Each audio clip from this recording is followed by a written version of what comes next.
O tumor do estroma gastrointestinal, também conhecido como GIST, que é a sigla em inglês do nome desse tumor, se origina em especial no trato digestivo. O local mais frequente é o estômago, seguido do intestino fino, mas ele também pode surgir em outras partes do trato intestinal, desde o esôfago, o intestino grosso, o cólon, o reto, e em casos muito raros, surgir fora do trato gastrointestinal, dentro da membrana que recobre os órgãos abdominais, que é o peritônio.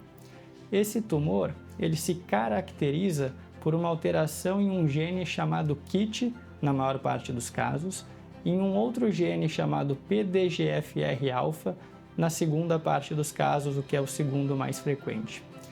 É muito importante que o conhecimento genético sobre esse tumor aumentou muito nos últimos anos e isso teve um impacto muito importante para que a gente cure mais pacientes com essas neoplasias. Então, uma vez que você tenha o diagnóstico do GIST, quais são as informações mais importantes? A primeira é a gente entender onde ele surgiu e qual é o estágio desse tumor. Ou seja, a gente fazer uma endoscopia ou colonoscopia, a depender da parte do trato intestinal que foi afetado, e fazer tomografias de todo o corpo para entender se esse tumor está localizado ou se tem algum sinal de acometimento de tumor em outra parte do corpo. A maior parte dos GISTs, essa é a boa notícia, tem cura e está localizada ao diagnóstico. Nesses tumores, a primeira medida é a cirurgia, com retirada completa do tumor encapsulado. É muito importante não haver rotura do tumor durante o procedimento.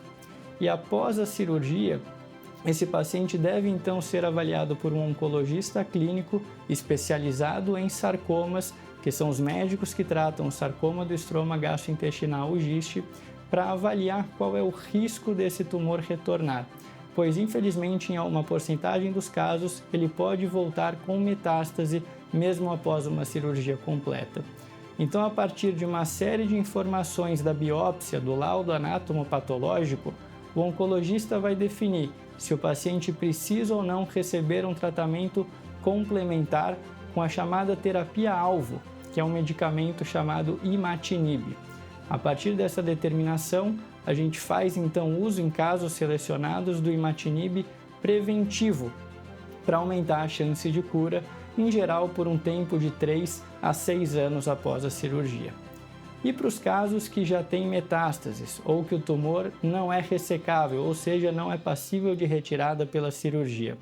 Nesses casos é muito importante uma avaliação genética do tumor para avaliar quais daquelas proteínas, quais daqueles genes que eu citei estão alterados naquele tumor específico do paciente e assim determinar o melhor tratamento. Para a maior parte dos casos, o melhor tratamento como primeiro remédio é o imatinib, também nesses casos, com uma altíssima chance de diminuição do tumor e de conseguir controlar esse tumor, inclusive por muitos anos. Então essa é a boa notícia, o tratamento do GIST evoluiu muito nos últimos anos com a terapia-alvo e o maior conhecimento genético sobre esse tumor e hoje a maior parte dos casos consegue atingir a cura. Eu sou Roberto Pestana, oncologista clínico com foco em sarcomas e tumores gastrointestinais. E se você quiser mais informações, acesse o meu site, tem vários artigos sobre esses tipos de tumores.